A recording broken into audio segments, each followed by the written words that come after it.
ଉପଦେଶକ ଅଧ୍ୟାୟ 12।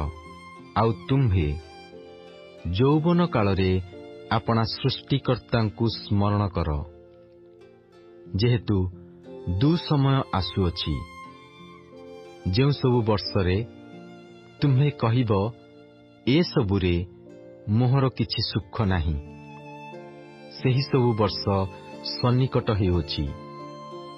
ସେ ସମୟରେ ସୂର୍ଯ୍ୟ ଓ ଦୀପ୍ତି ଓ ଚନ୍ଦ୍ର ଓ ତାରାଗଣ ଅନ୍ଧକାରମୟ ହେବେ। ପୁଣି ବୃଷ୍ଟି ଉତ୍ତାରେ ପୁନର୍ବାର ମେଘ ହେବ। ସେହିଦିନ ଗୃହରକ୍ଷକମାନେ ଥରହର ହେବେ ଓ ବଳବାନ ଲୋକେ ଆପେ ନତ ହେବେ ଓ ପେଶିକାମାନେ ଅଳ୍ପ ହେବାରୁ କର୍ମରୁ ନିବୃତ୍ତ ହେବେ। ପୁଣି ଝରକାରେ ଦୃଷ୍ଟିକାରିଣୀମାନେ ଅନ୍ଧକାରଗ୍ରସ୍ତା ହେବେ ଓ ପଥ ଆଡ଼େ ଦ୍ୱାର ରୁଦ୍ଧ ହେବ। ସେ ସମୟରେ ପେଷଣ ଶବ୍ଦ କ୍ଷୀଣ ହେବ। ପୁଣି ପକ୍ଷୀର ନାଦରେ ଲୋକ ଜାଗି ଉଠିବ ଓ ବାଦ୍ୟକାରିଣୀ କନ୍ୟାଗଣ କ୍ଷୀଣ ହେବେ।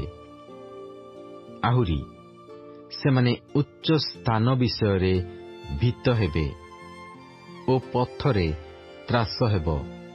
ଆଉ ବାଦାମ ବୃକ୍ଷ ପୁଷ୍ପିତ ହେବ ଓ ଫଡ଼ିଙ୍ଗ ଆପଣା ଭାରରେ ଭାରଗ୍ରସ୍ତ ହେବ ଓ କାମନା ନିସ୍ତେଜ ହେବ। କାରଣ ମନୁଷ୍ୟ ଆପଣା ଚିର ନିବାସକୁ ଯାଏ ଓ ଶୋକକାରୀମାନେ ପଥରେ ଭ୍ରମଣ କରନ୍ତି। ସେହି ସମୟରେ ରୂପାର ତାର ହୁଗୁଳା ହେବ, ସୁବର୍ଣ୍ଣ ପାତ୍ର ଭଗ୍ନ ହେବ, ମାଟିର ପାତ୍ର ଜଳସ୍ରୋତ ନିକଟରେ ଚୂର୍ଣ୍ଣ ହେବ ଓ କୂପରେ ଚକ୍ର ଭଗ୍ନ ହେବ।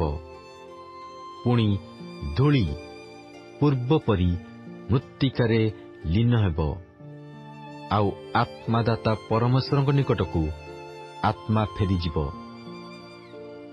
ଉପଦେଶକ କହଇ ଅସାରର ଅସାର, ସବୁ ହିଁ ଅସାର। ଆହୁରି ଉପଦେଶକ ଜ୍ଞାନବାନ ହେବାରୁ ଲୋକମାନଙ୍କୁ ନିତ୍ୟ ଜ୍ଞାନ ଶିକ୍ଷା ଦେଲା। ପୁଣି ସେ ବିବେଚନା ଓ ଅନୁସନ୍ଧାନ କରି ଅନେକ ହିତୋପଦେଶ ବିନ୍ୟାସ କଲା। ଉପଦେଶକ ମନୋହର ବାକ୍ୟ ଓ ଯାହା ସରଳ ଭାବରେ ଲେଖାଗଲା, ସେହି ସତ୍ୟ ବାକ୍ୟ ପାଇବାକୁ ଅନ୍ୱେଷଣ କଲା। ଜ୍ଞାନବାନର ବାକ୍ୟ ସବୁ ଅଙ୍କୁଶ ସ୍ୱରୂପ ଓ ସଭାପତିଗଣର ବାକ୍ୟ ଦୃଢ଼ବଦ୍ଧ ଲୌହ କଣ୍ଟକ ସ୍ୱରୂପ। ତାହା ସବୁ ଏକ ପାଳକ ଦ୍ୱାରା ଦତ୍ତ ହୋଇଅଛି।